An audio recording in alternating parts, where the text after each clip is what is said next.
आज के संदेश में हम लोग मित्रता के बारे में बात करेंगे, दोस्ती के बारे में बात करेंगे। लेकिन दोस्ती के बीच में एक शब्द लेकर आऊंगा जिसे मैं और हम सबको समझना जरूरी है। बोलते कि दोस्ती में अगर कड़वाहट आ जाए, दोस्ती में अगर कड़वाहट आ जाए, अगर वो कड़वाहट उसी वक्त अगर खत्म नहीं हुआ या कुछ घंटे में अगर खत्म नहीं हुआ तो जिंदगी भर वो कड़वाहट बना रहेगा। कुछ लोग कैसे होते हैं, उसमें दो तरह के इंसान होते हैं, मांगने से पहले मिल गया।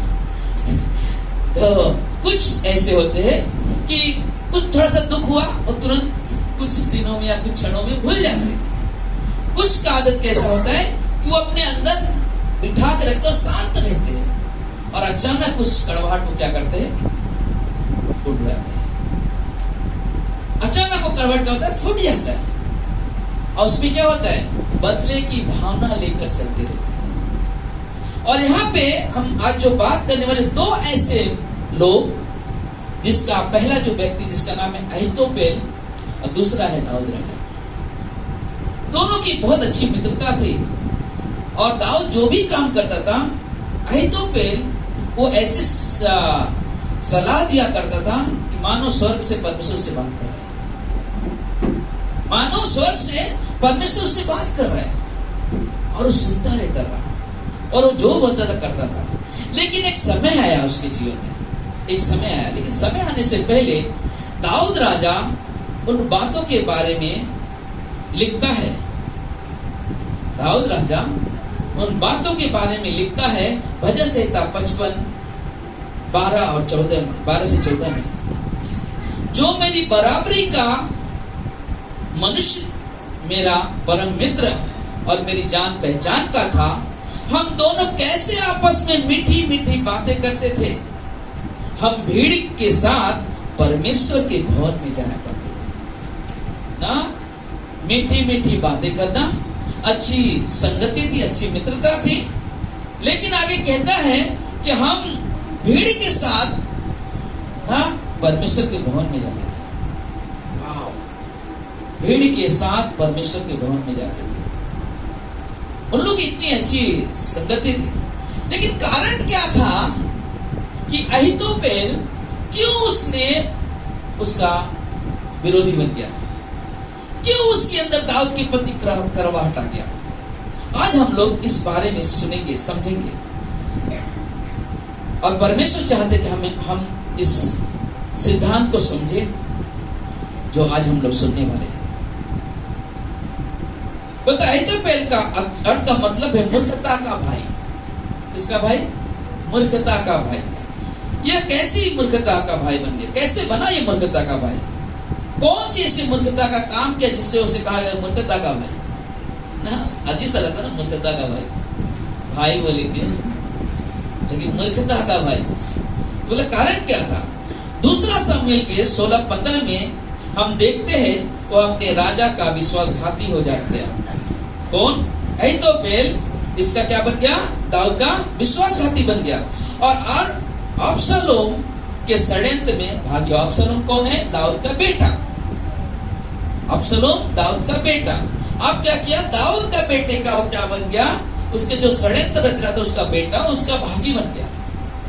कारण क्या था? हम आगे आगे बढ़ते जाएंगे तो हमें और अच्छे समझ में आएगा।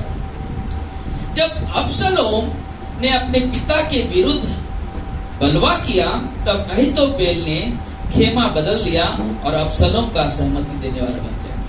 जो पहला उस राजा को सहमति देता था, सलाह दिया करता था, अब वो क्या बन गया? अब उसके बेटे का बन। किस लिए? क्योंकि अब उसका बेटा खुद उसका दुश्मन बैठ गया। ध्यान में रखना, ठीक है? हम आगे जैसे बढ़ते जाएंगे हमें अब मालूम पड़ जाएगा कि अहीतोपेल क्यों उसके विरुद्ध में गया। अब बहुत ही ध्यान से सुनना, बहुत ही ध्यान से सुनना और अपने मन को इकट्ठा रखना, इधर उधर मत जाने देना, ठीक है? उसने अबसलोम को दो तरह की रणनीति का सलाह दिया। पहला चीज, अबसलोम को अपने पिता के विरुद्ध जब वो जाते हुए देखा तो उसने क्या किया? अब पिता का सलाह छोड़कर बेटे का सलाह बेटे को सलाह दे रहा है। और दो ऐसी बहुत ही बड़ी सलाह दिया। सलाह क्या थी? जो उसकी रानी रखेलियां थी, दाऊद की जो और भी स्त्री थी, उनके भवन को पहला अपने अंदर कर लिया, उनको अंदर कर लिया। और एक चीज ने बताया वहां पे उनको अंदर करने के बाद कि वो भी दिखा रहा है कि मेरे जैसा पराक्रमी कोई नहीं हो सकता है। उकसाना बोलते ना कि अगर बबलू में और इन दोनों में फुट हो गया, बबलू में और संजू में, और मैं क्या कर रहा हूं, संजू को उसके प्रति भड़का रहा हूं, मुझे क्योंकि मुझे मालूम पड़ गया दोनों में जम नहीं रहे। मैं क्या कर रहा हूं कि संजू को उसके प्रति और क्या कर रहा हूं, भड़का रहा हूं, ताकि क्या होगा, मुझे मजा मिलेगा। लेकिन मैं क्यों भड़का रहा हूं, इसके पीछे भी तो कुछ कारण होगा, इसके पीछे भी तो कारण होगा। उस कारण को समझने के लिए हमें सुनना है, आगे हमें सही रखना।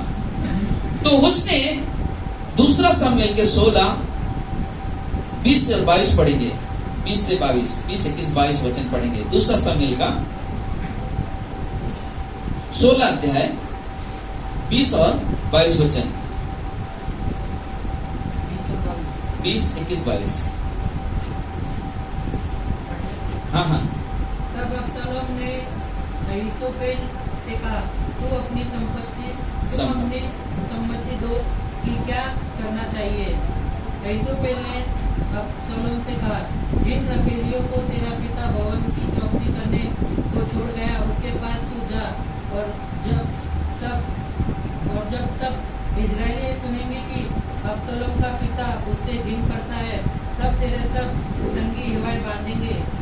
उसके लिए भवन की छत के ऊपर एक तंबू खड़ा किया गया, और अबशालोम समस्त इजराइल के देखते अपने पिता की रखेलियों के पास गया ना। तो क्या किया उसने, उससे सलाह मांगा और सलाह उसने दे दिया क्या करना है। दूसरा सलाह जो दे रहे हैं, कहता है कि दाऊद राजा जल्दी से उसका पीछा कर और उसे क्या कर, मार डाल। लेकिन उसको मारने के लिए जरूरी है कि कुछ तो सोचना पड़ेगा। तो उसने क्या किया, सबसे पहला कि जो अबशालोम के साथ जो लोग थे उनको अपने पास बुला लिया अबशालोम ने, और उसको बोला तू जा भी अपने पिता का पीछा कर, अब जा उससे मार। लेकिन वो सोच नहीं पा रहा है क्या हो रहा है, क्या उसके साथ। अबशालोम के अंदर बदला है अपने पिता के प्रति, और वो बदला लेने की सोच दौड़ रहे हैं।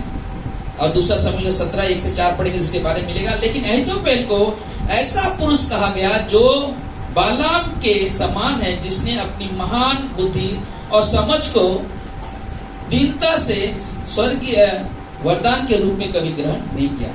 तो ऐसा व्यक्ति का सोचो, सलाह दिए रहे राजा को, उसे लग रहा है जब सलाह देता है उसने परमेश्वर खुद उसके मुख से बात कर रहा है, खुद परमेश्वर से मुझसे बात कर रहा है, सलाह दे रहे हैं। लेकिन क्या अगर वो समझो उस सलाह को जो आप सबको दे रहे हैं, मैं आपको सलाह दे जो परमेश्वर हमें बता रहे हैं, लेकिन उसका गलत इस्तेमाल किया जाए, क्या होगा, समस्या खड़ी होगी। क्योंकि गलत इस्तेमाल कब होता है, जब हम उस सलाह को जो हम लोगों को देते हैं, जो हम बताते हैं, अगर हम उस सलाह को परमेश्वर के स्वर्गीय स्थान से आया हुआ संदेश नहीं समझते, तो हम लोग क्या करेंगे, गुमराह करते रहेंगे। जरूरी है कि जब हम परमेश्वर, हमें मालूम परमेश्वर का वरदान है ताकि हम परमेश्वर की बातों को लोगों तक पहुंचाएं, और उसे कुछ तकलीफ यानी कुछ समझ में नहीं आ रहा, अगर हम उसको सलाह दें तो एक सही सलाह दें जिससे उसके जीवन में अच्छा उत्पन्न हो सके या कुछ अच्छा कर सके। और ये चीज उनके लिए करना चाहिए, लेकिन उन्होंने उस चीज को समझा नहीं। हाँ, ना तो परमेश्वर के ना वरदान को समझ पाया, ना आगे बढ़ा। और एक चीज होता है मालूम है, हमेशा याद रखना, जब ऐसे व्यक्ति करने लगते हैं, अपने वरदान का गलत उपयोग करने लगते हैं, तो उससे होता क्या है, वो आदमी अक्सर उस स्थान पे अपनी आंखें लगाता है जो उसका है नहीं, उसको पाने की कोशिश करता है, और उस पाने की कोशिश में जो उसका खुद का होता है उससे वो खो देता है, क्योंकि उसके अंदर है क्या, उसका मुझे लेना है, उसका मुझे लेना है, और उसके चक्कर में क्या किया, जो उसके पास था वो भी निकल गया। एक बार मुझे याद है, अक्सर होता है ना, लोग बोलते ना कि जैसे हमारे पास्टर करते, मुझे पास्टर का जैसा बनना है, कोई और हो गया, मुझे पार्षद काल के जैसा बनना। अगर हम उस उद्देश्य रखा, हम पार्षद काल बनते हैं, पार्षद काल तो नहीं बनेंगे, लेकिन जो परमेश्वर की बुलाहट से उससे भी पीछे हटेंगे। होता है ये चीजें। अगर हम वो चीज करने जाएंगे तो नहीं कर सकते, क्योंकि सबका अलग अलग बुलाहट है, सबको अलग अलग बुलाहट है, सबको अलग अलग वरदाने है। पार्षद काल है, पार्षद दिनेश है, पार्षद बीनू। सबको गॉड ने अलग अलग, लेकिन मैं उसका कॉपी करने जाऊंगा ना, तो जो परमेश्वर मेरे जीवन में करना चाहता है वो नहीं कर पाएगा। मैं उसके पीछे अपना जीवन बर्बाद करूंगा। कहीं उस समय मालूम पड़ा कि हम दुनिया भी छोड़ दिया, जो परमेश्वर ने कराना चाहता था वो भी नहीं किया, कॉपी करने के चक्कर में। और अक्सर जिस आदमी के अंदर कड़वाहट होती है, वो अक्सर बदले की भावना लेकर ढूंढता है, वो चांस ढूंढता है। अहीतोपेल के जीवन से हम एक बहुत ही महत्वपूर्ण बात सीखते हैं कि वह बुद्धिमान लोग भी, यानी कि बुद्धिमान लोग भी कभी कभी मूर्ख बन जाते हैं। अहीतोपेल की गिनती बुद्धिमान पुरुषों में होता था, जो बहुत बड़ा बुद्धिमान है, उसके मुद्दे की चर्चा होती थी, उसके जीवन से बड़ी बड़ी ना सलाह लोग लिए थे। लेकिन ऐसा समय आया जहाँ पे उसके जीवन से बहुत बड़ी गलती हो गई। लोगों के अंदर एक कड़वी आत्मा के विकसित होने के कारण, यानी कि अगर कड़वा चीजें है, कोई चीज कड़वाहट है, अगर वो अंदर अंदर बढ़ रहा है, तो आप देखना उससे कभी लाभ नहीं होगा, उससे हमेशा नुकसान होता है, उससे हमेशा नुकसान होता है। और कई समय में लोग उस चीज को समझते नहीं, चाहे वो हमारे अशब्द शब्द हो, या हमारा दुर्व्यवहार का जीवन हो, या हमारा प्रेम हो जो दिखावटी हो। बोलते कि ये कभी भी सफलता नहीं लेके आ सकती, ये कभी भी सफलता नहीं आती। हम देखते हैं कि अहीतोपेल के पास क्या कारण था कि वो दाऊद के विरुद्ध गया, क्या कारण था? बत्शेबा के बारे में सुना हम लोग ने, कितने लोग सुना बत्शेबा के बारे में? एक जन सुना है और कोई नहीं सुना। अभी एक वर्ड बोलूंगा तो आप जिससे बोलेगा सब लोग हंस सकते। मालूम व्यभिचार किया था दाऊद ने, उस स्त्री को नाम करके देखा था, याद है? कितने लोग याद है ना? वो देखता है। तो अहीतोपेल है कौन? बत्शेबा उसकी पोती रहती है, बत्शेबा अहीतोपेल की पोती रहती है। और ये अहीतोपेल जो है उसके सैनिक के साथ काम करता है, और दाऊद जो काम बोलता है वो काम करता रहता है।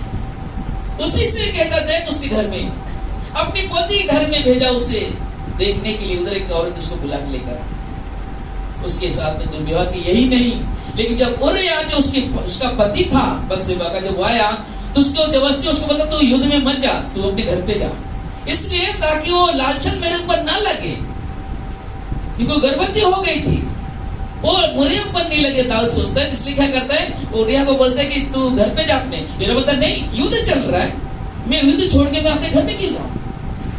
नहीं सुनता। बाद में उसने क्या करता है, उरिय्याह के हाथ में एक लेटर दे देता है, इससे आगे करना, इसको मरवा देना। कौन करता है?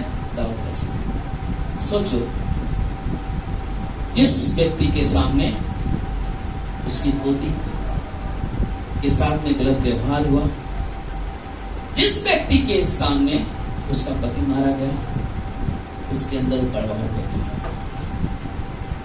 उसके अंदर वो कड़वाहट आ गई कि मुझे इसका बदला लेना है, मुझे इसका बदला लेना है। और उस बदले के लिए उसके अंदर कड़वाहट आ गई। लेकिन मैं सोचता हूं, एक विश्वासी के अंदर कभी ऐसी भावना नहीं आनी चाहिए। एक विश्वासी के अंदर कभी भी ऐसी बदलाव की भावना नहीं, कड़वाहट की भावना नहीं होनी चाहिए। क्योंकि जब हम कड़वाहट की भावना में जीते हैं, उससे हमेशा नुकसान हुआ है। मालूम है अहीतोपेल के साथ हुआ क्या?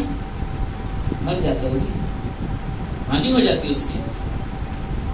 उस जिसके साथ वो मिलकर रणनीति अपनाता है उसका भी मौत होता है, अबशालोम का भी मारा जाता है। तो किसके साथ में? बल्कि खुद की कड़वाहट को निकाला नहीं, लेकिन उस कड़वाहट को क्या किया, अलग तरह से इस्तेमाल किया। क्योंकि हमने शुरुआत में कहा ना, किसी किसी कड़वाहट ऐसा होता है कि तुरंत बाहर आ जाता है। अगर किसी का कड़वाहट तुरंत बाहर आ गया तो समझ लेना वो उधर खत्म हो गया। लेकिन कुछ का लोगों का कड़वाहट कैसा होता है, वो है अंदर, उसको क्या करना वाले शांत लेके बैठे रहते हैं, जहां जगह दिखा वो ढूंढ के वहां पे क्या करते हैं, निकालते हैं। और वो जिस व्यक्ति के प्रति कड़वाहट, उसको नुकसान नहीं होता है। नुकसान किसका होता है? जिसके अंदर वो कड़वाहट भरा हुआ है। और ये कड़वाहट को कभी भी अपने अंदर काम करने मत दो, काम करने मत दो, क्योंकि कड़वाहट हमेशा हमें नष्ट करता है। कड़वाहट हमेशा हमें नष्ट करता है, कभी भी हमें परमेश्वर के करीब नहीं जाने देगा। कभी भी आप कड़वाहट नहीं आपके वाले, आप परमेश्वर के प्रति प्रेम रखते हो और आपके समय समझ लो आपके पास कोई समस्या आ गई और आप परमेश्वर से प्रार्थना करने जा रहे हो, मैं विश्वास करता हूँ प्रार्थना सुनी नहीं जाएगी, क्योंकि हमारे अंदर क्या है, कड़वाहट बैठा हुआ है। कड़वाहट बैठा, उसकी वजह से क्या होगी, हमारी प्रार्थना कभी सुनी नहीं जाएगी। दूसरा शमूएल के 11:3 में कहते दाऊद ने ना उस भेजा उस व्यक्ति को, जैसे हमने बताया 3 अध्याय पढ़ेंगे आपको मालूम पड़ेगा कि किस तरह से उसका अहीतोपेल का इस्तेमाल किया दाऊद ने। और वो चीज हम, ये सारी चीजें हम लोग देखते हैं। बत्शेबा के साथ व्यभिचार और उरिया का हत्या दाऊद का सबसे बड़ा सबसे घिनौना काम था, जो उसने खुद के परिवार के लिए समस्या खड़ा कर दिया। उसने गलत काम किया, बेटा खो दिया, है ना, बेटा जन्म हुआ बत्शेबा के द्वारा, क्या हो गया, वो बीमार पड़ा और बीमारी में वो बहुत उपवास किया, बहुत प्रार्थना किया, परिणाम क्या मिला, उस बेटे का मौत। हमारे और आपके जीवन में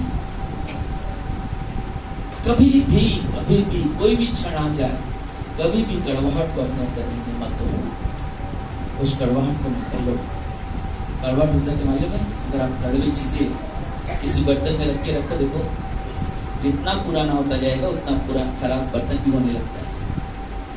देखो आप नहीं समझ में आ रहा, आपको एक और चीज बताता हूं। तांबे का बर्तन मालूम है, तांबे का बर्तन मालूम है, अगर आज सुबह या रात को आपने पानी रखा, सुबह पियोगे ठीक है, लेकिन उसकी जितना दिन रखते जाओगे ना, वो बर्तन के अंदर कालापन पड़ना शुरू हो जाती है, आहिस्ता आहिस्ता आहिस्ता आहिस्ता आहिस्ता आहिस्ता।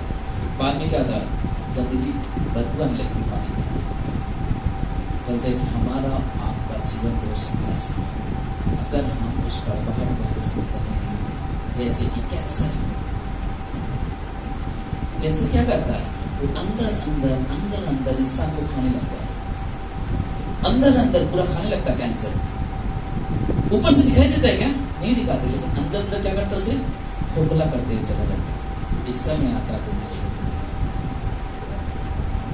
आज के इस संदेश से परमेश्वर एक चीज सिखाना चाहता है कि हम इस जीवन में जो जहां पे हम जीते हैं, यानी कि मसीह जीवन, उस जीवन में कभी भी अपने अंदर कड़वाहट ना आने दे, क्योंकि दाऊद ने उस चीज को देखा जो उसे जो नहीं करना चाहिए। कारण क्या था, उसने बुरा किया और बुराई का फल उसे भुगतना पड़ा। लेकिन अहीतोपेल ने उस करुणा का उपयोग नहीं किया, यानी दया का उपयोग नहीं किया, क्षमा का उपयोग नहीं किया, लेकिन उसका गलत उपयोग किया। उसके अंदर वो कड़वाहट 10 साल के बाद फूटा। सोचो 10 साल के बाद वो कड़वाहट उसका फूटा और उसके लिए बहुत बड़ा हानिकारक हो गया। और हमारे लिए बहुत जरूरी इस चीज को समझना चाहिए। दाऊद के कड़वे पश्चाताप ने अहीतोपेल के हृदय को और भी कठोर कर दिया ना। दाऊद ने वो गलत काम किया, दाऊद ने पश्चाताप किया, क्षमा मांग रहा है, लेकिन क्या हो गया मालूम है, इसके अंदर एक कठोरता आ गई। अरे गलत भी किया और क्षमा भी मांग रहा है। क्या अगर सोचो कोई आदमी गलत किया और उसको आप जान से मार दो तो कुछ दिखाई देगा क्या? अगर उसने क्षमा मांगा ना, हमारा काम क्या है, क्षमा कर देना, और बाकी जो है परमेश्वर को छोड़ो। बाकी जो कार्य है वो परमेश्वर को छोड़ो, परमेश्वर काम करेगा आगे क्या करना है, कैसे करना है, हमसे ज्यादा परमेश्वर जानता है। तो हमें उस कड़वाहट को नहीं, लेकिन हमें क्या करना है, क्षमा करो, आगे बढ़ो। ये अनुग्रह का जीवन है, ये परमेश्वर का जीवन है। परमेश्वर ये हमें और आपको चाहते हैं। बोलते अगर आप कितना भी रो, कितना भी आंसू बहाओ, कितना भी दर्द छलका दो, लेकिन अगर आपके अंदर क्षमा की भावना नहीं है, वो आंसू भी व्यर्थ है, आंसू भी व्यर्थ है। बाद में उसका हल क्या होता है? पछताना। वो कहावत है ना, पछतावे कहाँ होते जब चिड़िया चुग गई। ऐसी परिस्थितियां आ जाती जीवन में जहां हम लगे हमने ऐसा क्यों कर दिया, हमने ऐसा क्यों किया, नहीं होना चाहिए ना, नहीं होना चाहिए। और तो कोई चाहता था, कोई तुरंत जाता था दाऊद को, दाऊद तू ऐसा क्यों कर रहा मेरे परिवार के साथ? वो बोल सकता था, मेरी पोती है, मेरे उसके आदमी क्यों तो नहीं ऐसे काम किया, लेकिन उसने क्या किया? वो अंदर रखा और आहिस्ता आहिस्ता क्या हो गया? घाव बनता चला गया। और 10 साल के बाद उसके अंदर वो बदले की भावना जागी। 10 साल के बाद, 1-2 साल, 10 साल के बाद वो चीजें उसके जीवन से फूट निकली। और अबसलोम को मालूम था कि अहीतोपेल के हृदय में कड़वाहट भरा हुआ है और वो आप मेरी मदद करेगा, मेरे पिता के पास नहीं जाएगा, वो आप मेरी मदद करेगा, आप मुझे बताएगा क्या करना। इसलिए उसने पूछा, तू अब बता, मुझे सलाह दे, सम्मति दे कि अब मैं क्या करूं, कैसे मैं जीत हासिल कर सकता हूं। उसने आइडिया दिया, पहला चीज रख ले, सारे घर को अपने कब्जे में ले ले। दूसरा, जितना जल्दी हो सके अपने पिताजी को मार दो, जितना जल्दी हो सके अपने पिताजी को मार। वो कभी सोचा भी नहीं होगा हम सुनो ना तो है, तो फिर उसके साथ में क्या होने वाला है। लेकिन उसका जीवन ऐसा जीवन हो गया कि उसको से उसके बाहर हो गए ना। इसलिए अहीतोपेल को बुलाया, उससे सलाह लिया। लेकिन हम एक चीज और देखते हैं, अबसलोम ने अहीतोपेल से कहा, तू मुझे सलाह दे कि मुझे कैसे काम करना है। लेकिन एक व्यक्ति है, जे एडम करके प्रचारक ने कहा, जे एडम नाम था उनका, उन्होंने कहा, आप में किसी की गलत सलाह से दो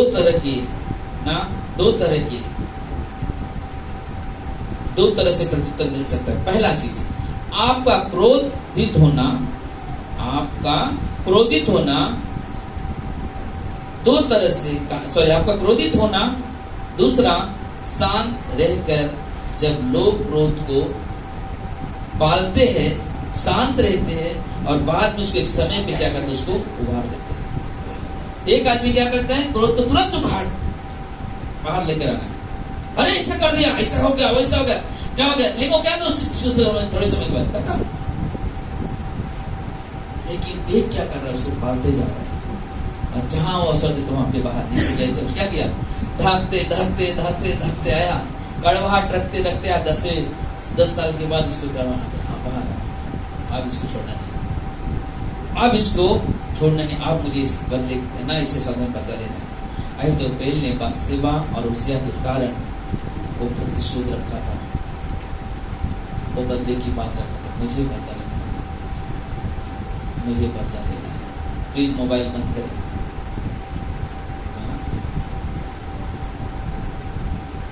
अपने बुद्धि के लिए, उसके हस्बैंड के लिए उसके अंदर एक प्रतिशोध का बदले की भावना था और वो आहिस्ता आहिस्ता बढ़ता चला गया और उसके लिए गलत निर्णय निकाला। अहीतोपेल को चाहिए था कि उस कड़वाहट को अपने अंदर प्रवेश नहीं करने देना चाहिए था कि नहीं चाहिए मुझे ये चीज, मुझे नहीं, मुझे परमेश्वर के सामने खड़ा होता हूँ, परमेश्वर मुझसे बातें करता है, मैं वो काम करूँ जिससे मेरे मुख से और ठीक है, गलती हुआ, उससे क्षमा करना है, मुझे आगे बढ़ना है। और ये विश्वासी का जीवन है ना। संसार में कहता है ना, पापियों का अंत करो। हमारा यीशु अलग है, हमारा प्रभु अलग है। हमारा प्रभु कहता है पापियों का उद्धार करो। अगर पापियों का अंत हो जाएगा, उनको सीख कैसे मिलेगा कि हम कैसे बदले। आज हम जब बाइबल पढ़ते हैं, हम देखते हैं लोगों के जीवन को, जो लोग यीशु मसीह से घृणा करते थे, यीशु मसीह से नफरत करते थे, और लोग का जीवन बदल गया, नया जीवन मिला। क्यों? क्योंकि प्रभु यीशु पापियों से प्रेम करते हैं, पापियों की तरफ अनुग्रह देते हैं ताकि वो उन्हें पहचान सके।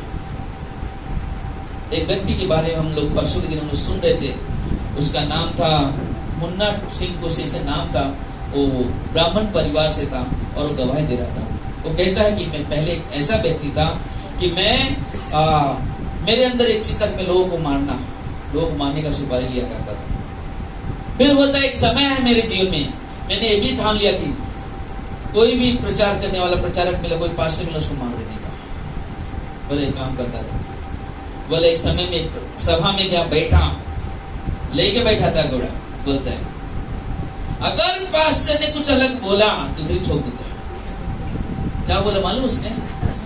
बोलता कि मैं बैठा रहा सभा में, लेकिन मैंने देखा मेरे से भी ताकतवर था, मैं तो उसे नहीं ठोक पाया, उसने मुझे ठोक दिया, मेरा जीवन बदल गया। हालेलुया। ये सच्चाई है। हमारे गलत भावनाओं को बदलने वाला हमारा परमेश्वर है। हमें अवसर देना, हमें परमेश्वर बोलना, परमेश्वर तू हमें संभाल, तू हमें संभाल। गलती हुआ इस आदमी से, गलती हुआ इस शख्स से, लेकिन इस कड़वाहट को रखो मत। परमेश्वर तू कर। आप वो पल याद रखो। मैंने आज क्लास के समय भी कहा, किसी व्यक्ति ने मुझे कल पूछा कि यीशु मसीह 40 दिन 40 रात उपवास रखा और 40 दिन 40 उपवास में यीशु मसीह ने क्या प्रार्थना किया? 40 दिन 40 कितना दिन होता है? और वो अकेला है यीशु मसीह और प्रार्थना करने गया है। उस 40 दिन में क्या प्रार्थना किया होगा, क्या मांगा उसने? बोले यार पहली बार ऐसा शब्द सुना है, ये सवाल पहली बार है मेरे पास। लेकिन मैं कहा सोचता हूँ, एक शब्द दिया पवित्र आत्मा ने, सबसे महत्वपूर्ण चीज है परमेश्वर पिता, जो काम तूने मुझे दिया है करने के लिए, वो मैं अकेला नहीं कर सकता है। पिता, जो काम तूने दिया है मुझे करने के लिए, मैं अकेला नहीं कर सकता। मुझे तेरी सामर्थ की जरूरत है और बढ़ेगी और बढ़ती रहेगी। दूसरा चीज, परमेश्वर जिस कार्य में तू मुझे सौंपा है, उस कार्य में मुझे बहुत दुख देने वाले भी लोग होंगे, बहुत लोग मुझे सताने वाले होंगे, लेकिन प्रभु उनके साथ मैं वो व्यवहार करूं जो तेरे स्वभाव से मैंने सौंपा पाया। तीसरा चीज, प्रभु जब मैं सबसे बड़ी जगह स्थान पे बैठ, जहां पे सबसे ज्यादा दुख आए, वहां पे भी मेरे मुख से लोगों के प्रति प्रेम था। पहले 40 दिन में मैंने 3 शब्द में, छोटे शब्दों में 3 चीज देखा कि यीशु मसीह ने ये चीज मांगा और उनके जीवन से प्रकट हुआ। उन्होंने वो सामर्थ मांगा जो काम प्रभु ने सौंपा था उन्हें। दूसरा चीज, इतना दुख उठाया लेकिन उसके अंदर धीरज था, संयम रखा उसने। लेकिन क्या उसके पास ताकत नहीं था? वो लोग को उड़ा नहीं सकता था, लोग को मार नहीं सकता था, कर सकता था। लेकिन सच्चा परमेश्वर की पहचान है कि वो खुद किसी को मारता नहीं, लेकिन मारने वाले को नया जीवन देता है। याद करो उस आदमी को जिसने यीशु मसीह की पसली में बाहर लगे, उसे क्या किया? जब वो देखा लहू पानी बन गया, उसने घुटने टेक दिया अपना, तुरंत उसने पश्चाताप किया। मारने वाला व्यक्ति सोचो, मारने तुरंत पश्चाताप कर रहा है, और यीशु मसीह को स्वीकार किया। हमारे और आपके जीवन में अहीतोपेल के जैसा स्वभाव नहीं हो। अगर कोई समस्या है, अगर कोई गलती हुआ है किसी के द्वारा, एक दूसरे के द्वारा, क्षमा करना सीखो, क्षमा करना सीखो। क्षमा में आप बहुत बड़े स्थान में बैठते हो। दूसरा चीज, क्षमा सब के बारे में मैं कुछ लोगों से पूछूंगा, अगर क्षमा कौन करता है? संजू? नहीं, हम इंसान में, अगर इंसान क्षमा, कारण क्यों क्षमा करता है इंसान? दोबारा ना करो। ओके, सुनिए भाई, हाँ, दोबारा ना करे वो चीज, दोबारा ना हो, दोबारा ना। और कोई सुनिए, अगर हम किसी क्षमा, किस लिए क्षमा करते हैं? हमारा हृदय हल्का हो जाता है, ठीक है। और कोई कर भाई। ये करते हैं कि कोई कड़वाहट ना रहे, क्षमा हो जाए। ओके, गड़बड़ ना रही से क्षमा करते, ठीक है।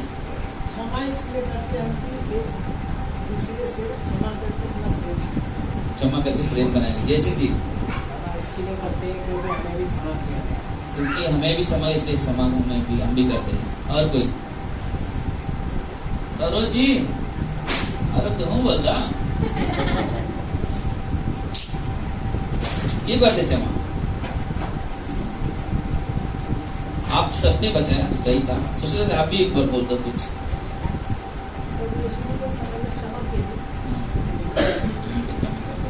कोई चीज प्रभु ने समान। मैं आपको और एक चीज बताता हूँ। मैंने बोला हूँ केवल, लेकिन आप लोगों ने याद नहीं रखा रहेगा सब, लेकिन मैं वापस बताऊँ। मनीषा जो बता पहले, मनीषा देख रही थी, इसलिए मतलब मनीषा बता क्यों क्षमा करती है,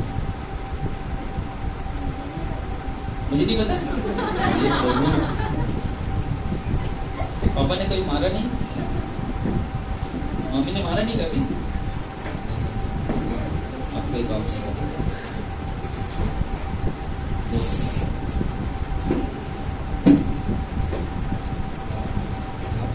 हाँ, ये आपकी मम्मी है ना पीछे, आपकी बेटी है ना आगे, कुसुम जी इधर, आपकी बेटी है ना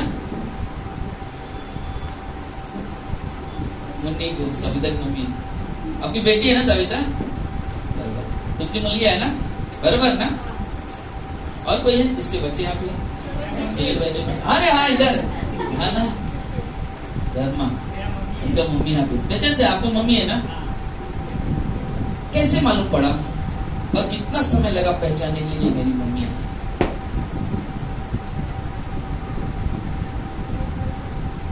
और कैसे समय लगा? आप सोचना इसको, ठीक है, लेकिन मैं उत्तर दे देता हूं। क्षमा वो व्यक्ति करता है, वो व्यक्ति मांगता है जो उस रिश्ते को बनाने की कीमत को समझता है। जो व्यक्ति उस रिश्ते की कीमत, जो रिश्ता बनता है ना, उस कीमत को समझते हुए एक आदमी सॉरी बोलते, एक सॉरी आदमी कर देता है। क्योंकि एक रिश्ता बनाने के लिए कई वर्ष लग जाते हैं तोड़ने के लिए। तो अगर आप उस रिश्ते को सोचते हो तोड़ना नहीं चाहिए, जैसे कि पति पत्नी का रिश्ता है ना, बोले कि वो टूटना नहीं चाहिए, क्या करते हैं? गलती को क्षमा करके आगे बढ़ना।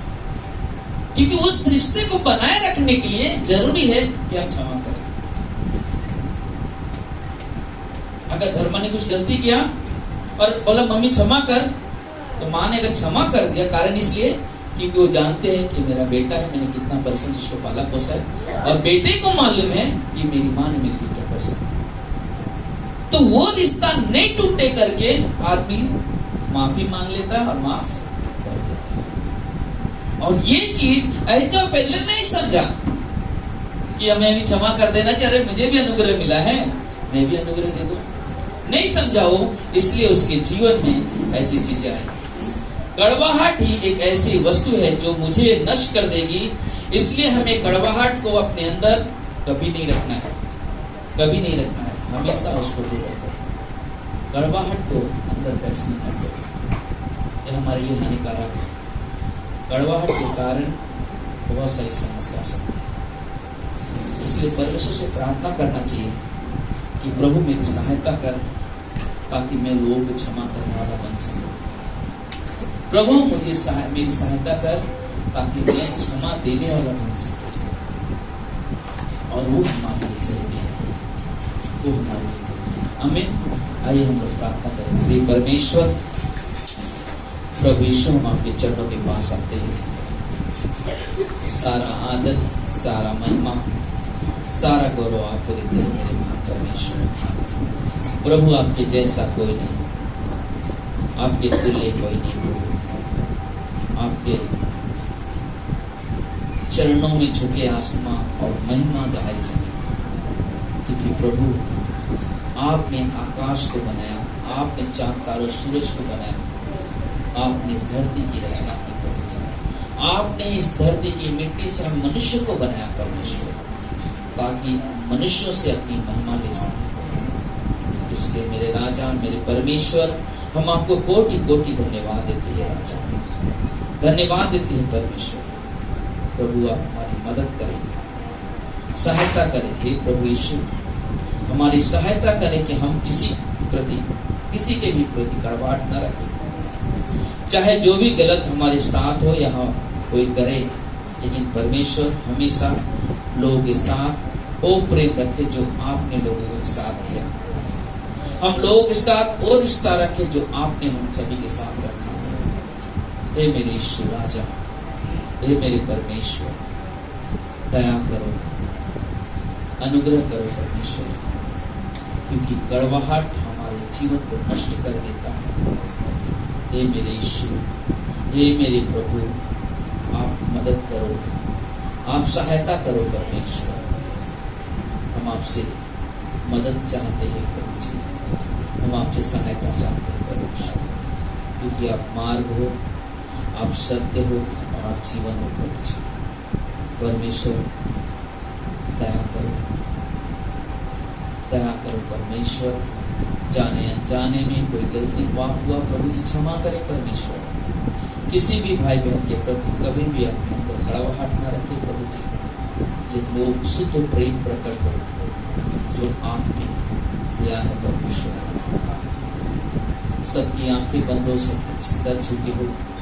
अगर आप यहाँ पे हो और आपने अभी तक प्रभु यीशु को जाना नहीं है, प्रभु यीशु को ग्रहण नहीं किया, आज आपके लिए परमेश्वर प्रभु यीशु का निमंत्रण है आपके लिए, क्योंकि बाइबल कहता है प्रभु यीशु हम पापियों के लिए इस दुनिया में आए, उन्होंने हमारे लिए बहुत बड़े बड़े चमत्कार किया, आंखों को आंखें दिया, लंगड़ों को चलाया, बहरे उन्हें सुनने लगा, 4 दिन का मरा हुआ लाजर जी उठा।